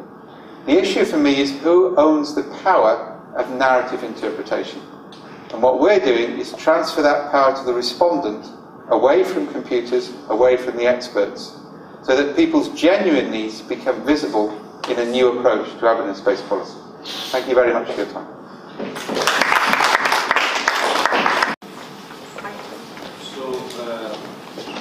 I think you have to wait for the mic, I'm afraid, sir. Just a couple of clarifications. You started off, or my take was documenting the micro-narratives. And then you showed us something about mapping it in the triangular framework. And my question is, what is the basis of that mapping on that framework? Because you had these dots across the framework. And I'm presuming there's some methodology to map it on that framework. Yeah, no, it's very simple. Then the decision-making variables that come out of it, if you could explain a little bit on that. And where's the role of the interpretation when you put it on that framework? So is there an because at one level we talk about narratives, telling the story and communicating the empowerment, and yet is there a interpretation which may not be as it was in the past, where it was more computer-centric, and here it is more people-centric at the source. But I somehow feel I'm not clear with this grey area in between. So if you could just elaborate on that. First and most fundamental thing, and we normally have to explain this 3 or 4 times because it's so novel, is the person who tells the story interprets the story onto the triangles. So actually it's not me, it's not a computer algorithm, it's the person who told the story who places it. So when I say a triangle with many dots, each of those dots has been placed by the person who told the story, not by anybody else. Okay? And that's what gives it its objectivity. Okay? Where the triad labels come from, if you look at a longitudinal researcher, They gather captured data, they transcribe it, they have a theory of field in their mind, and they tag the data. We take that theory of the field, we translate it into triads, and people tag their own data. And so we got that continuity with research in the field. So the key thing is people interpret their own stories. Now what's fascinating, every project I've been involved in, within weeks of it starting, people phone up and say, I've been reading the stories. And you say, I told you not to. They say, I had to. And they're interpreting their stories wrongly. Oh no, this is absolutely universal, right? Particularly in the development sector. And you say, why do you say that? I say, well, I've read the story, it just doesn't make sense. I said, it doesn't make sense to you. How can they interpret their story wrongly? It's their story. What you're discovering is you don't understand that story the way they understand it. And what we're finding is the interpretation adds layers of meaning to the story. It actually doesn't interpret the story. What the story is just part of what people give you. It's an explanation, which actually undermines computer-based search, because also the problem with computer-based search is you rely on text. It's culturally biased towards English, yeah, and computers are not good at seeing subtle differences in meaning. Yeah? And we deliberately keep it as very high abstraction because that's the way the human language evolved, and that allows it to have fluidity and change over time. And then interpretations, well, there's many ways of doing that. Basic pattern recognition is actually quite cool. Yeah, just looking at the pattern and say, why is it biased there, read the stories, gives you something. I gave you the landscapes. That can get very successful. We actually captured in Egypt, we captured a whole body of stories, street narratives in Egypt. And I remember writing the report, and it said, the landscape looks stable, but the underlying mathematics indicates this is highly volatile. One small event could trigger catastrophic failure. That was 2 months before the Arab Spring. Yeah? Because actually what you see is the underlying patterns of the landscape, and we can do that because the mathematics of fitness landscapes are known. We've got sufficient data that we've got the same data biologists have got when they use them. So you've got that. You can run correlations. Yeah, I showed you some of those earlier. These things are correlated. What does it mean? Now, okay, it's an indication of an affect belief.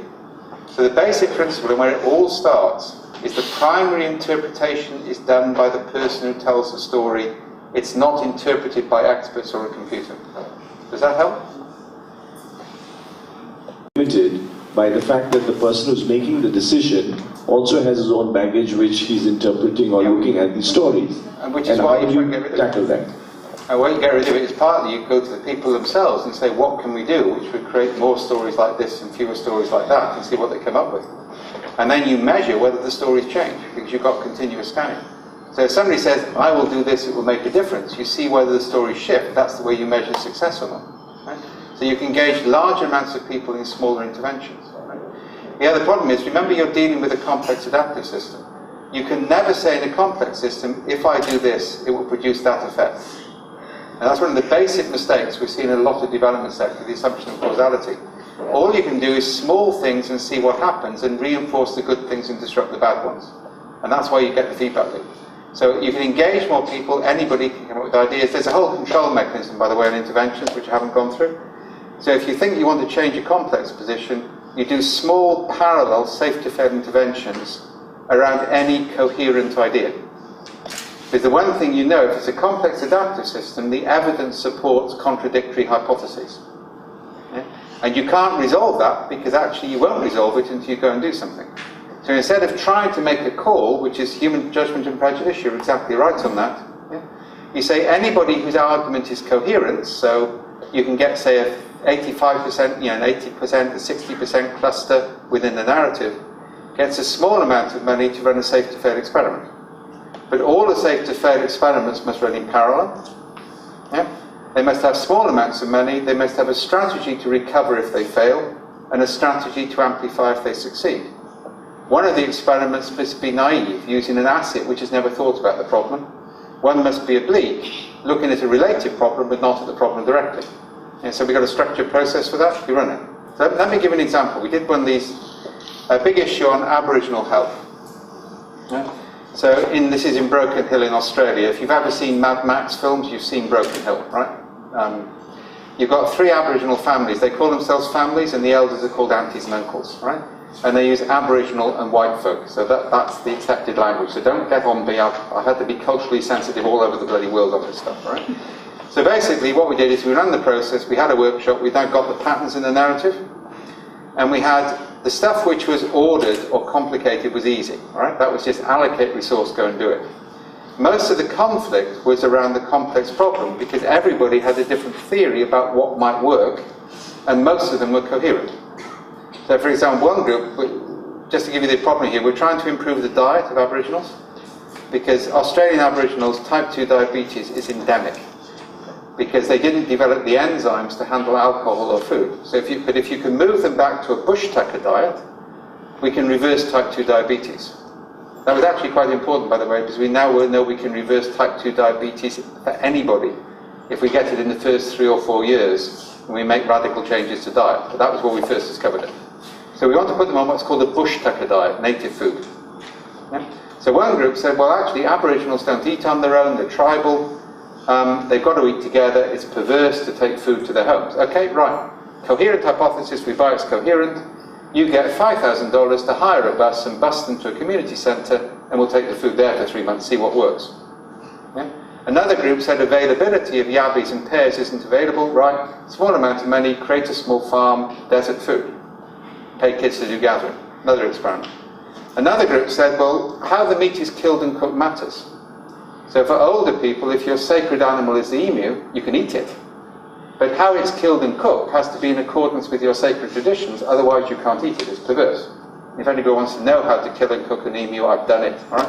I had to spend a day and a week in the desert. It's a bloody experience involving stones, right? But you couldn't care less about the kangaroo, that's somebody else's problem. So a teacher came up with a bright idea of sending what she said would challenge children into the desert to be taught to hunt by Aboriginal hunters to increase the food supply, and people would know who did the hunting, so they'd know where their food came from, so they'd accept it. That was coherent.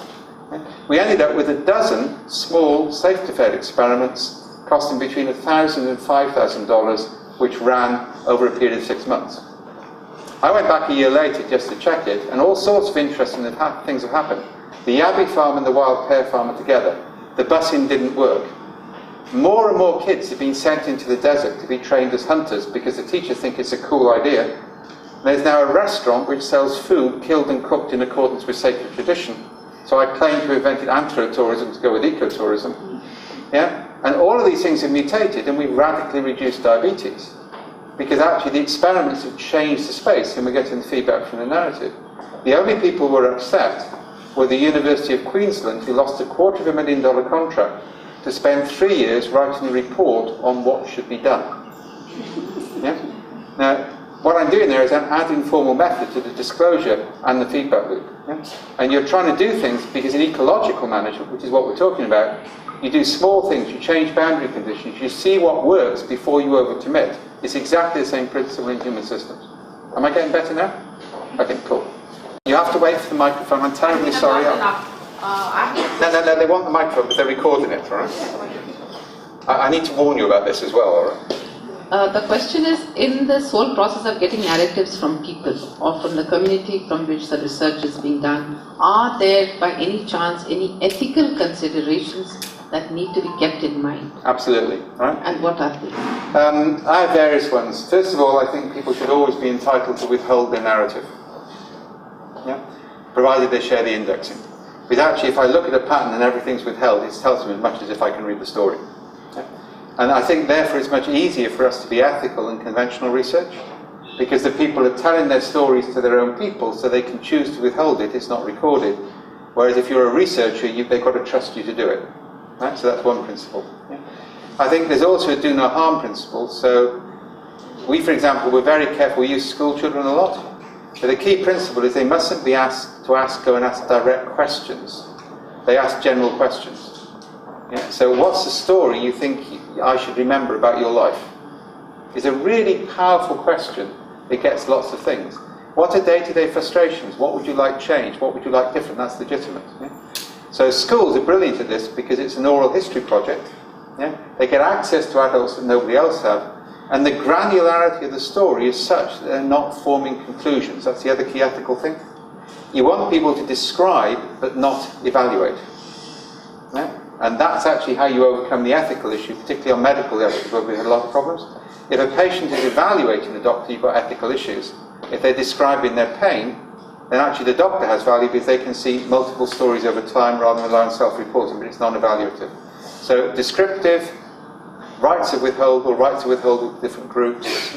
Yeah, make sure that people are actually giving full consent to the process. And what I always do is I want the narrative databases to be publicly available, not private. Yeah, they should be available to the community as well, not just to the people concerned. And there's probably other ones, but those to my mind are the main ones. Yeah? And remember, we're asking non-hypothesis questions. Yeah, hypothesis questions create far more ethical problems than non-hypothesis questions because of what they contain. Yeah? Any more? I'm getting nervous about that table now. All right, go on. Thank you very much for allowing us to think and believe that multiple narratives could really have an outcome that ought to be considered in the decision making, whether of CSR groups or vis-a-vis the government. So it's quite fascinating to look at narratives from this particular perspective. So thanks to you for that. My question here is, do you see any contradiction in collective narratives? I mean, I know they are individual narratives at one level, but when you look at them as micro stories but with macro impact, how does it impact the outcome? Well, that's the important thing, because what you actually see, stories in communities are fractal, so they're self-similar. So if people join a community, within hours they start to retell their own story to match that community story, which is why you're trying to find the pattern in multiple stories, not single stories. And therefore, for instance, do you also see patterns in reinterpretation and de-interpretation? And how does that impact on what you are trying to examine? There's several things you can do there. We also, for example, one of the things we did in Pakistan is we presented 6 pictures to all of our students who were gathering stories and told them to choose one, tell a story about it. Choose the one they thought was aspirational, tell a story and index it. So we didn't ask them for a story, but we didn't even ask for, we just said, choose a picture, index it. Yeah? That's actually quite powerful in case of different type of evidence. Now the fascinating thing on that is we were told absolutely by the British Council we couldn't show a picture from Palestine, but we did. Yeah? We spent hours selecting these. We discovered some fascinating things. One, any picture with people in a uniform was interpreted positively. Yeah, it didn't matter what the uniform. We had one terrible colonialist picture of Boy Scouts with the white scout at the front and the poor little black boys behind them supporting them, but it was still seen as positive because actually in those communities stability was associated with uniform. Yeah? There was a picture of 2 starving children in Africa. That was the stories people told about that was powerful. Yeah, we had a Benetton advert of a black baby and a white baby on a potty. We got stories of my first encounter with racism, which included brown on brown racism, not just white on brown racism. But the scary thing is, the most popular picture was a picture of an emaciated white model smoking a cigarette, the front cover of a Vogue model. Yeah? And over 50% chose it as aspirational. Yeah, literally. And it was quite scary. It was out of the people who chose it, say over 50% of the people who chose it saw it was aspirational. 30% saw it as she's smoking a cigarette, that's bad for her, she should learn better. 20% saw it as Western decadence. Control group in UK cities, all Western decadence. Yeah. Picture of 3 men on an elephant from imperial days. Pakistan, 3 men have gone for a ride on an elephant. I'd like to go for a ride on an elephant too. UK, imperial oppression. Yeah. So, and that's actually, we've done quite a lot of that, is present multiple narratives or pictures, particularly cartoons, and see how different groups of people index them to actually see what results come out, and that doesn't require narrative capture, so that's powerful. And then this concept of representing narratives to groups of people to see how they index it. And I'll give you a military example on this. We presented stories from Afghanistan, indexed by Afghanistanis, to people who were about to deploy to Afghanistan and measure the degree to which they had assimilation with the stories. If they actually didn't understand the story, we gave them more confrontational stories, and if they still didn't understand them, we didn't deploy them. Now out of that came a simple heuristic: deploy the Idaho farm boys. Because it turned out kids in the army from rural backgrounds in the Midwest understood patriarchal cultures. Yeah? They understood you had to have huge respect for the patriarch, you had to show huge respect for the women, but you could ignore them. Yeah? And you pulled your tractor over to the side of the road to let civilian traffic go through. New York boys kind of like didn't follow that pattern. Yeah? And we're now starting to use this for affinity mapping, but with a feedback mechanism. Because if you look, we're not judging these people, which is currently done. We're saying, these are stories told by the people you're going to go and work with, index them, what's the difference? Now this is something I want to start to do in the development sector, because there's a phenomenon I've noticed of late, which is young white alpha male doing good. Yeah, these are scary people, right? They're absolutely convinced they're doing the right. We had a big problem with one company, right? We did a marvellous narrative project, then one of these guys took over, and he's immediately into, no, you don't want to do all this self-interpretation, I can write some algorithms which will interpret their text. Yeah? And now he writes blogs and papers about all these huge insights he's got, because he knows he's doing good. Right? But he's not actually got any cultural affinity with the people he's working for whatsoever. He doesn't want to listen to it. He's imposing his own views on it. So that issue about matching affinities is also one of the ways we're now starting to test judgment. Actually build more sophisticated algorithms into it to actually give you increasing evidence on the conditions of uncertainty. Now there are major ethical issues on that, and we're working through some of those. But it's very difficult to say, you index it like this, they index it like that. What's the difference? Yeah? Why should we send you out here if you see it so differently? Yeah, in terms of the way it works.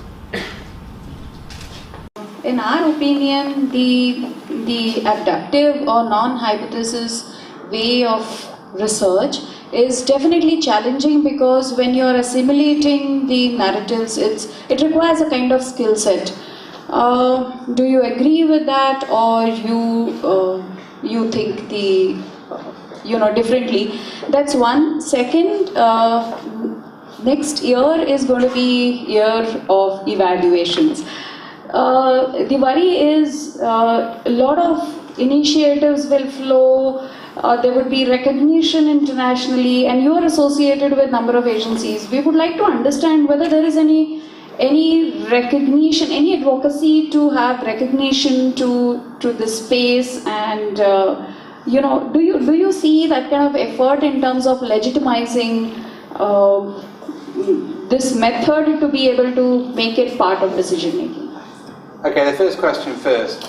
I've seen kids in Rwanda pick up the iPad and form conclusions, yeah, without any problem whatsoever.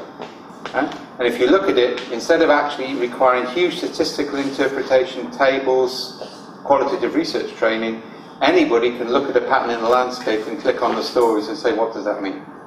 Right? So I say we develop this in military environments, in intelligence environments, in the development sector, and you find people at all levels get visualization and explanatory narrative. Right? So our experience is actually that it's actually far easier to assimilate, and it's far easier to have conversations between researchers and people and politicians, because the abstract nature allows that communication to happen. You're no longer an expert, you're engaged in discourse, and that increases advocacy capability. Right? On the second question, yes, we're doing work with UNDP, with Catholic Relief Fund, right? With UNESCO about to start, and others. I'm building case studies which are properly certified. I'm less concerned to engage in worldwide initiatives, because my experience is everybody flocks to those to validate things they've already got. It's a way of allocating money, and I'm deeply dubious about it. Right? We're happy for people to get involved in that. We're happy to see what happens. UNDP are doing some stuff. We're launching projects in Africa, across Southeast Asia at the moment with them.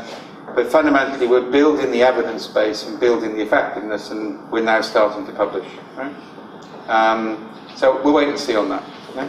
But my experience of years of this and years of that is the money often goes to the wrong people anyway. Yeah, it goes to people who are very astute at manipulating the language of grants. And that's a huge frustration for me. I want to empower people to find reasons to have money given to them without actually knowing the language of power, and that's kind of like where we're more interested. And remember, we're talking about monitoring as evaluation. We're not trying to compete with evaluation tools, which actually assume a causal ontology. Yeah, none of the other evaluations. I've seen people say they've got complexity evaluation tools, and they haven't. All they've got is it's uncertain, we'll measure small things. Well, sorry, that's not a scientific discipline. Yeah. Okay. Thank you very much, Dave, yesterday, and of course spent the morning listening to him this morning, and now again, and I can tell you that it doesn't stop. You just want to keep asking questions and keep listening and keep hearing some more. So I'm sure we will be in touch. I'm sure that many of you would want to know more, and we look forward, Dave, to some more interactions in the future. Thank you very much once again. We're coming to the end of the afternoon, and to kind of close and also to do the actual launch, I'm going to request my colleague Devashish to please come up and say a few words on the abstract that's going to be released today, and after which we will do the formal launch and close for the evening. So Devashish, if you could please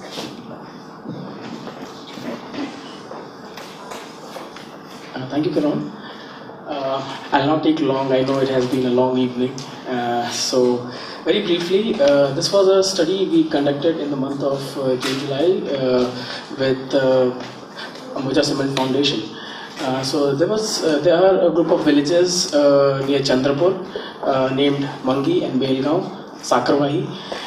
These villages are predominantly tribal villages, and Ambuja Cement Foundation has been working for a few years over there, and they realized that gradually these villages are turning into open defecation free villages. And this was the time we decided that we'll go and try to assess and understand what is special about the approach and the kind of activities that has been going on in the region. So once we went there, I mean, we were really surprised to see the kind of effort and the reactions that were, coming out of as narratives and stories from these villages. And one thing, actually quite a few things came up, but two things which I'd like to mention at this point of time.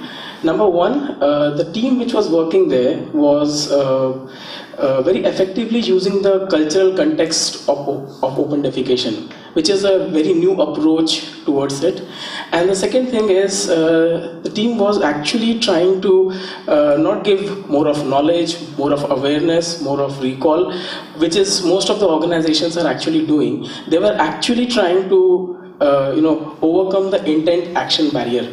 So they have an intent, but they were not able to, the villagers were not able to actually go ahead and start using the toilets or building new toilets. So they were actually able to do this shift from the intent to actualization of the project. So what we decided is that we'll try to capture these kind of experiences and bring forward in a paper. So we'll all see this abstract in some time, and I hope it is of some use to you, and definitely we can have more detailed discussions about the findings of the study, whenever is a suitable time. Thank you. Thanks a lot. The abstract paper. Yeah, but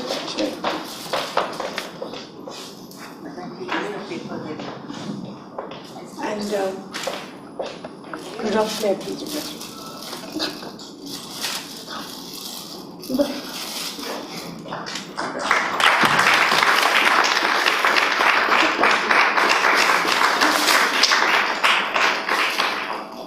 Copies will be distributed over here. I think they're more than enough for everybody. If by chance someone doesn't get it, please do let us know.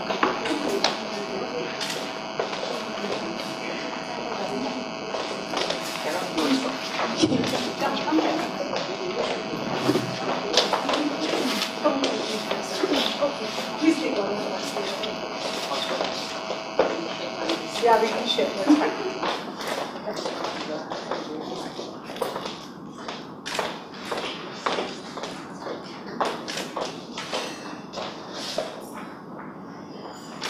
Thank you so much. We close, obviously this is not another event where we just want you to come, listen and go and say, okay, we had a great networking session or a great learning session, because this is a launch of something more to come. And I think that's really the key part that we want everyone to take away from here, other than of course the research paper and Dave's insights and everything else. The three really things that IDOPRO focuses on is advocacy, engagement and partnership. And that is something we try to bring into every single initiative that we take on. And the same is that happens with this particular bridge conversation.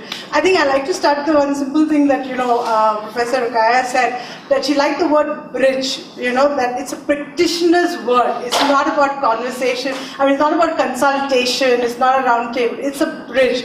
And I think that's really what we're trying to do. The first part is creating that bridge, building that advocacy to bring people together to really get started, understanding, sharing, learning from each other. And I think, as Rajeshwari said, that, but being a bridge is not enough. We've got to be parallel. And for that, to move parallel, to move together, we need to look at collaborative projects. How can we work together? How can we not just share and talk, but move beyond that into actionable projects? So that's really the next step that we are looking to kind of create. There'll be a whole series of roundtables that will be created, where we would have different topics, different formats, different objectives, obviously. And out of that, we expect to have outcomes. I mean, after all, we are all here from the development sector, and we all know that doing something is not enough if you don't look at the outcomes and the impact that you want to create. So we definitely want to get projects that come out of that, and ultimately, hopefully, with all the knowledge that we get, the experience that we get, we would want to do publications, compendiums, research papers that again can be shared with the wider community beyond this room. And that's really what we are looking for all of you here to be a part of that journey. And that journey is just started today. We look forward to us walking further together. Thank you very much. Please join me.